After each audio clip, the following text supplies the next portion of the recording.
employee. And we hope to learn from more voices from the audience too. I'll start with myself. I'm Yuan-Yuan. I use she, her pronouns.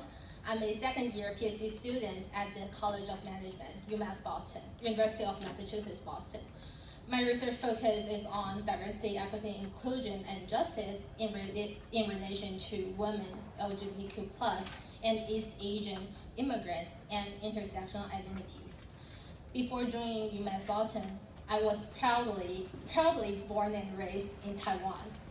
I think it is fair to say that this is my cross-national background bring the panel together. Agree? Yeah, great. You'll see the dots connect later. Second, I would like to introduce Dr. Maureen Scully, who is my advisor. She uses she, her pronouns. She's a professor of management at the College of Management, UMass Boston. She studies how tempered radicals working from inside traditional, corporate, and workplace locations can mobilize change efforts in pursuit of social justice. Today, she will share about rainbow flag and the rainbow coalition. And Dr. Georgianna Meléndez, use she, her pronouns, is an assistant professor of management in the College of Business at Western New England University. Her research includes areas of inclusion and access in organizations. Her teaching focus includes managing a diverse workforce, leadership, nonprofit governance, and organizational behavior. She got her PhD from the very same program Maureen and I am in 2019, right? Yes. Yeah, so we're basically a family here, which is Organizations and Social Change track at UMass Boston. She's a former chief diversity officer at UMass Boston with experience in policy development, training, and practice related to inclusive restrooms, pronouns, and gender identity. Today she will share about universal design and inclusion. Chris Lovegood, use they, he pronouns, is a public school educator who is in his 8th years of teaching. Wow, impressive. They are currently working as a drama teacher for 5 to 12 Boston Public Charter School. He's a transgender person himself. Personally, I'm very excited to learn from your life stories and life experience today. And today he will share his experience in public restrooms as a Boston public school teacher. Last but certainly not least, Jingyi Ye, also known as Da Ye, is a researcher at the Office for Gender Equality, Taipei City Government, Taiwan. She has been part of the team since 2014, dedicating herself to advocating gender equality in both public and private sectors. One of her key roles is to involve the city in contributing to gender equality on an international scale. She takes pride in being openly LGBTQ+ in the workplace. Today, she will share all gender restroom policies, implications, and challenges in Taipei. And I really like Daya's notes here. She mentioned that her ultimate wish is to see her office become no longer needed, which is a milestone for achieving true gender equality. So we don't need an office for gender equality anymore. Sorry I have been talking too much, but I have to talk more. Let me kickstart off the discussion by briefing the history of gender segregated spaces. So let me take gender binary restrooms as an example of gender segregated spaces. The first legislative efforts to enforce binary gender restrooms can be traced back to the 19th century. Initially, these laws are designed to protect children working in the factories and later expanded to safeguard women in the workforce. Taking the US as an example, Massachusetts led the way in 1887 by enacting the first state law mandating separate restrooms by sex. And by 1920, 43 states have followed.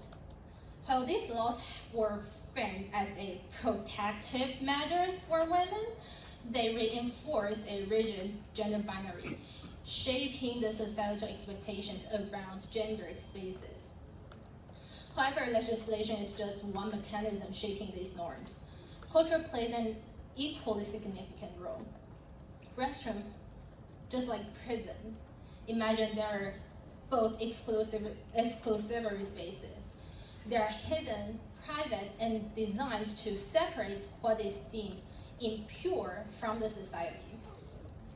This segregation was not only based on gender, but also on race and disability, reflecting broader structures for exclusion and control. Some may argue that accessibility measures such as larger stalls and grab bars justify separate facilities for disabled people, but this reasoning does not explain why we have to separate restrooms by gender and by race. So the question we have to ask would be, were these policies truly about protection, or were they just about maintaining white and male privilege under the mask of safeguarding marginalized groups? As we reflect on this history, it is important to recognize the responsibility does not rest solely on lawmakers or policymakers. It extends to every individual in this society. As a cisgender person myself, I acknowledge my privilege of being able to use public restrooms without hesitation and without judgment in a women's restroom. However, each time we unquestionably enter a binary gendered restroom, we reinforce the legitimacy of the gendered spaces. Even those who feel discomfort but continue to obey with these norms, which is me, shame on me, unintentionally contribute to the gender spaces and its persistence. And gendered workplace and public spaces such as restrooms and locker rooms often embodies gender power dynamics. The designs of these spaces privilege cisgender and heterosexual individuals while marginalizing others. The physical structure of restrooms, who belongs where, whose identities are affirmed, and who is invalidated, is a reflection of a broader societal hierarchies. To create truly inclusive spaces, we must rethink these space arrangements.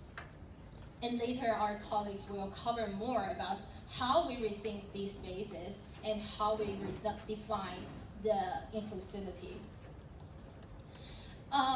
My personal opinion, I'm not speaking for any of you, I think the best approach is to have the single stall restrooms.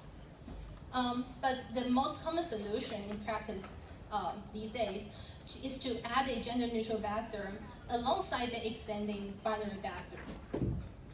This appears to be a step forward, but it's also risk in isolating for transgender individuals and reinforcing transphobia. This approach echoes historical patterns of marginalization. Instead, single-stall gender-neutral bathrooms are suggested as the most inclusive option from the literature, ensuring safety and privacy for all, and preventing the need for trans individuals to characterize themselves. Ultimately, our discussion today is not just about restrooms. It's about power, exclusion, and the right to exist freely in public spaces. We must challenge the persistence of gender-segregated space and advocate for structural changes that reflect diverse identities. Over to Georgianna.